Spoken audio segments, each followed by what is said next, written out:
22వ గణపతి అయిన ఏకదంత గణపతి. ఈ ఏకదంత గణపతి అనే పేరు రావడానికి కారణం ఆయనకి 2 దంతాలు ఉండేవి. కానీ మహాభారత సమయంలో వ్యాసుల వారు మహాభారతం రాసేటప్పుడు పెట్టిన కొన్ని షరతులలో ఒక షరతు కలం ఆగకూడదు అని. ఎందుకంటే వ్యాసుల వారి ధాటి లేదా ఆయన వాగ్ఝరి ఎప్పుడైనా ఎవరైనా హృషికేశ్ అటువైపు వెళ్ళుంటే కనిపిస్తుంది, లేదా బద్రీనాథ్లో అలకనంద నది, గంగా నది ఒక ఉద్ధృతమైన ప్రవాహంగా వస్తూనే ఉంటుంది.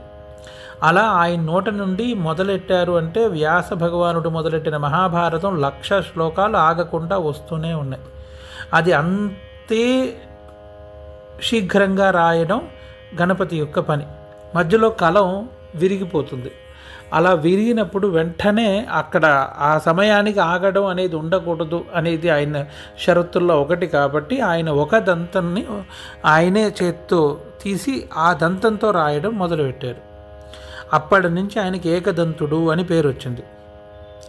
ఏ గణపతి యొక్క ఆకారం చూసినా, ఏ గణపతి యొక్క ధ్యాన శ్లోకం చూసినా ఏదైనా ఒక చేతిలో ఈయన దంతం ఖచ్చితంగా ఉంటుంది.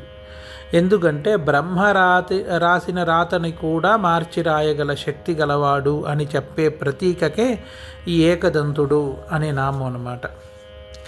ఈ ఏకదంతుడి యొక్క రూపము అనురాధ నక్షత్రం వాళ్ళు ఆరాధించడం చాలా విశేషం. అనురాధ నక్షత్రం వాళ్ళు ఆరాధించడం ఎంత విశేషమో అలాగే ఈ గణపతి యొక్క గుడి అజంతా ఎల్లోరా అని వినే ఉంటారు. అక్కడ ఉంది విశేషంగా ఈ గణపతి యొక్క గుడి గుహలో ఉంటుంది. ఈ గణపతి యొక్క ధ్యాన శ్లోకం లంబోదరం శ్యామతనుం గణేశం కుఠార అక్షస్రజం ఊర్ధ్వగాత్రం సలడ్డుకం దంతం అధః కరాభ్యాం వామేతరాభ్యాం చ దధాన మీడే. అంటే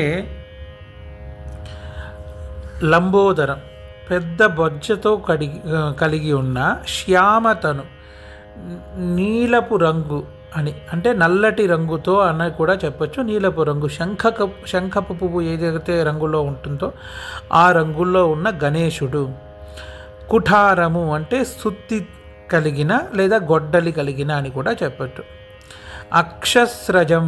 అక్షస్రజము అంటే జపమాల కలిగిన, రుద్రాక్షమాల కలిగిన చేతులతో, ఊర్ధ్వగాత్రం తల అలా ఎత్తుకుని ఉంటారు ఒక అర్థం. రెండవ అర్థం మహాభారత